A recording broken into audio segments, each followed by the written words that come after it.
что там? Там, наверное, задание какое-то. Уважаемые мамочки, предлагаю вам, мамочкам, посмотреть на своих дочечек, какие они будут в будущем мамочки. Девочки, танец с куклами. Берем дочек, девочки.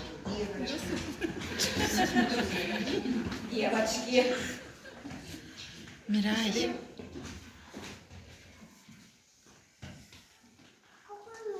Возьми любую возьми, Ксюшка.